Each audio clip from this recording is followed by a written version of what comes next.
রাত ৩টের সময় ভাই সবাইকে ঘুমের থেকে তুলে দিয়ে বলছে আমরা এখনই ঘুরতে যাব, এখনই যাব তো যাবই।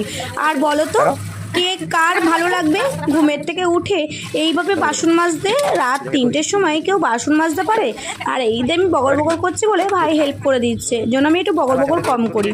যাই হোক, আমি একটুখানি বলছি কড়াইটা তুই দেখাস না। আর ভাই বলছে তাই কি হচ্ছে, আমাদের অনেক কড়াই আছে। আর এদিকে দেখো মা, দিদা, বনু সবাই কিন্তু রেডি হচ্ছে। আর আমি এদিক দিয়ে বাসন মেজে ধুয়ে নিয়ে কিন্তু চলে এসেছি রান্নাঘরে রাখার জন্য। আর এদিক দিয়ে বর্মশাই ঘুমিয়ে রয়েছে। হ্যাঁ, পুরো ভিডিওটা কিন্তু তুলেছে আমার ভাই। আমার ভাই কিন্তু ক্যামেরাম্যান হয়ে গেছে আজকে।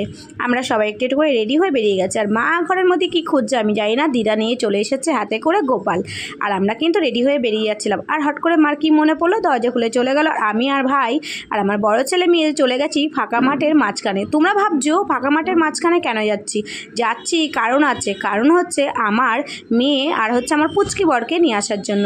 কারণ আমাদের ফ্যামিলির মধ্যে এরা যদি না থাকলে একদমই কিন্তু আনন্দ ফুর্তিটা খুবই মনে হয় না যে করছি। তারপরে দেখো আমরা যাচ্ছি। আর ভাই কিন্তু অনেক কথা বলছে যেগুলো আমি নিতে পারিনি, কারণ অনেক বড় ভিডিও হয়ে যাবে এই কারণে। তারপরে দেখো আমরা কিন্তু গাড়িতে উঠে যাচ্ছি এক এক করে আমরা। আর বর্মশাই তো আগে এসেই বসে রয়েছে, বর্মশাই গাড়ির থেকে নামিনি, আমরাই গেছিলাম মেয়েকে নিয়ে আসার জন্য। আর হ্যাঁ, আমরা কোথায় যাচ্ছি আর ভাইয়ের বায়নাতে আমরা কোথায় যাচ্ছি সেটা তোমাদের সাথে শেয়ার তো করবই।